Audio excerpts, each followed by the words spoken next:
വിവാഹമോചന കേസുകളിൽ കുട്ടികളെ പോലും കോടതി കയറ്റുന്ന ദമ്പതികൾ പിന്നീട് ജന്മം കൊടുത്ത മക്കളെ കാണാൻ കോടതിയുടെ വിധിക്കായുള്ള കാത്തിരിപ്പ്.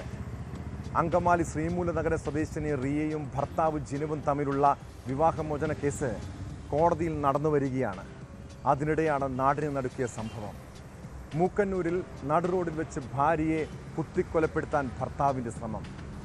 വിദേശത്തെത്തിയ റിയ മക്കളെ കാണാൻ വന്നപ്പോഴായിരുന്നു ഭർത്താവിൻ്റെ ആക്രമണം. സാരമായി പരിക്കേറ്റ യുവതി അങ്കമാലിയിലെ സ്വകാര്യ ആശുപത്രിയിൽ ചികിത്സയിലാണ്. സംഭവത്തിന് ശേഷം ഒളിവിൽ പോയ ഭർത്താവിന് വേണ്ടി പോലീസ് തിരച്ചിൽ ഊർജിതമാണ്.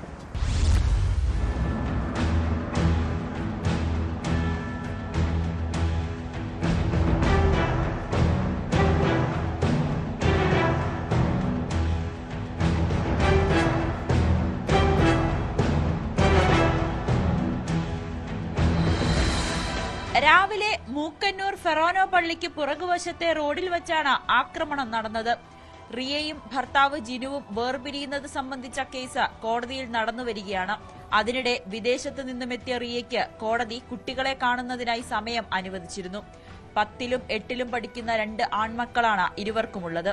കുട്ടികളെ കാണുന്നതിനായി ശ്രീമൂലനഗരത്തിൽ നിന്നും മൂക്കന്നൂരിലെത്തിയപ്പോഴാണ് ഭർത്താവ് ജിനു വഴിയിൽ വെച്ച് കയ്യിൽ കരുതിയിരുന്ന കത്തി ഉപയോഗിച്ച് റിയയെ കുത്തിയത്.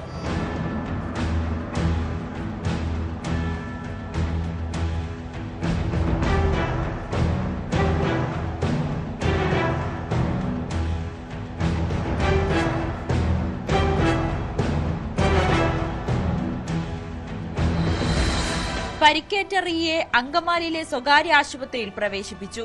റിയയുടെ കഴുത്തിനും വയറിനുമാണ് ഗുരുതരമായി പരിക്കേറ്റത്. അങ്കമാലി പോലീസ് കേസെടുത്ത് അന്വേഷണം ആരംഭിച്ചു.